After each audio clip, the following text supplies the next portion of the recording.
A few pointers on Martin Heidegger's Being in Time. This is the best-known work of Martin Heidegger, the 1900s German philosopher. It's from his earlier writings. It's a long book, and it's not all that easy to understand. I confess I have not read the entire book myself. I've only read portions of it. Before saying anything else about this book, I need to talk about one of its key terms, Dasein. I remember reading the introduction to Being in Time for the first time and seeing Heidegger talk about Dasein and wondering, who's this Dasein guy he keeps talking about? Is this some famous philosopher I haven't heard of till now? Well, no. Apparently Dasein is not the name of a famous philosopher. Dasein is Heidegger's word for man, or for the human being. It could be translated from Heidegger's German as the there being. The there being. But it's better to do what translators do with Heidegger and leave the term untranslated. Now, what is this book about? You could almost think of Heidegger as a metaphysician, but it would be better to think of him, I think, as a pre-metaphysician. He's interested in metaphysics, in the study of reality, but he thinks we aren't ready to do metaphysics yet. Metaphysics is very important, but we aren't prepared for it because we don't know how to study metaphysics properly. Being in Time is an attempt to rediscover the question, what is being, by attentiveness to the nature of beings. What is being? Being, the being that gives being to beings. Being with a capital B. What is being? That's the question Heidegger would like to answer, except he doesn't actually answer it. I don't think Being in Time actually is an attempt to answer that question. It's more of an overview of a way of making that attempt. It's more about method and less about answering the question.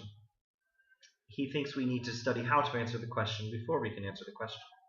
So it's an overview of a way of answering the question, what is being? And in this method or this strategy or this way of answering the question, we would learn about being with a capital B by studying beings and by paying particular attention to these things. 1. Time as the horizon of being, the limit enclosing all beings because all beings are within time. 2. Man or Dasein, or the human being, as the being to whom being matters. We are the ones who care about being with a capital B. Other beings don't ask that question. Dolphins don't care about being with a capital B. My chess pieces are beings, and they don't care about being with a capital B. My cell phone doesn't care about that, and trees don't care about that. All these beings don't care about those things, but I, the human being, man, Dasein, I care about being with a capital B, and that matters. That affects how we go about studying being.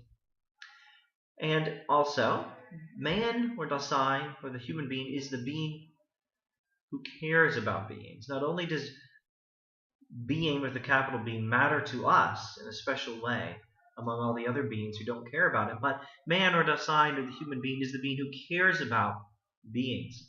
I care about those chess pieces. We care about dolphins, and we care about trees, and we care about our cell phones. We care about the beings in this world, and that affects how we study the being with a capital B of all those beings.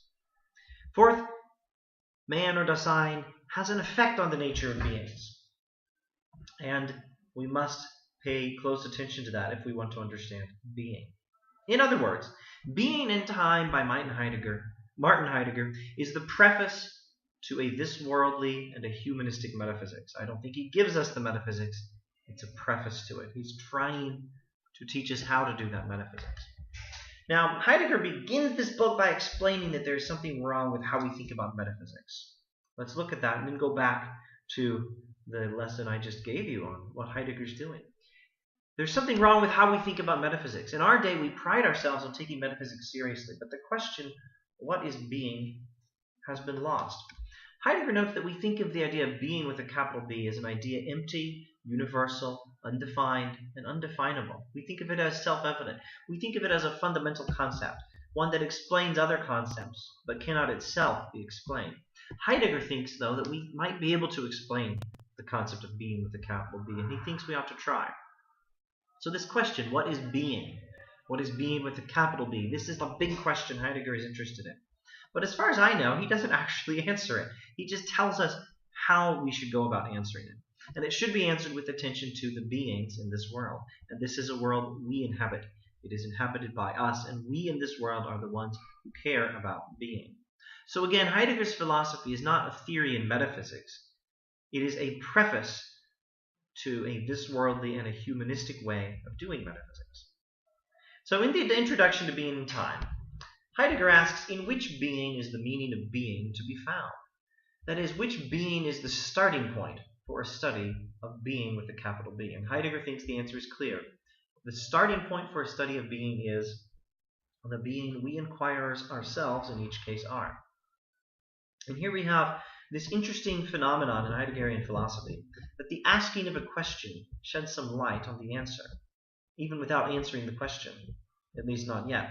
To ask and to understand the question of being is to learn something about the question and about the answer. It is to learn that since we are the ones asking the question, both the answer and the question have something to do with us. It is also to learn something about ourselves, that Dasein, the human being, is the being who asks questions about being with a capital B. That's what man is. So we see again what sort of metaphysics Heidegger is interested in. We're not dealing with an account of being handed down to us by God, and we don't have the ability to transcend ourselves and to gain a God's eye view of beings. Here, as elsewhere, Heidegger is very much like Nietzsche. We must instead study being as it appears to us in beings, in the world we inhabit, and that world includes us. And so the question of being is in large part a question about ourselves.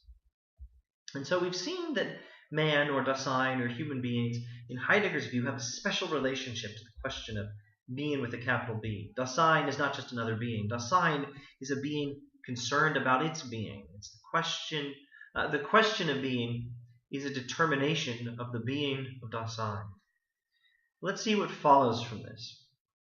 Heidegger observes that the world as we know it has been shaped by us, both practically and historically. And as Kant said, the world as we know it is shaped by us, the knowers, epistemically speaking. In very large part, the world we know is the world we know, not the world in itself, if there is such a thing, but the world we know as it is shaped by our knowing processes. Now attend to this little argument that can be extracted from Heidegger. Because the being we are studying when we ask what is being is known by knowing beings, and because these beings are shaped, let me begin this argument again. Because the being we are studying when we ask what is being with a capital B is known by knowing beings, we know the answer to that question by knowing the beings in the world, and because these beings are shaped by us, the human element in our knowing of being is itself a major and a definitive aspect of the being we are knowing. Let me try to repeat it in different words. Here's the argument again. Attend to the argument you can extract from Heidegger. When we ask the question, what is being, we are trying to understand being by studying the beings in the world. But this is a world which is shaped by us. And so the human element in our knowing of being is a major aspect in the being itself that we are trying to know. Now attend to another little argument you can extract from Heidegger. We can begin to understand being by studying the world of and the world shaped by us humans, by studying the human reality. And that reality, as Heidegger says, proves to be temporality. Because we humans are in time and our existence is defined by time, by our coming into being and then eventually dying. So an understanding of being requires an understanding of time as experienced by humans. Now let me try to put the argument into different words again. It begins with the conclusion of the last argument, that to understand being, we must understand the world as it is shaped of and by and for us humans. The human element of reality is an important element in the study of being. And the human element is shaped by time, because we are in time and we eventually die, and our time in time ceases. And so a study of time and even of death is necessary for a study of being. The study of the question of being involves a study of time, and Heidegger is thus giving us a preface to a metaphysics that is this worldly, that is humanistic, and that is temporal. Time is that from which Dasein understands and interprets being, and we must be attentive to this if we are going to understand being. So Heidegger's study of being will begin with the phenomena of human experience, with an emphasis on time and on our position within time, and even an emphasis on death. Death is an important aspect of metaphysics. Now, you'll see some of these themes in later videos on Heidegger.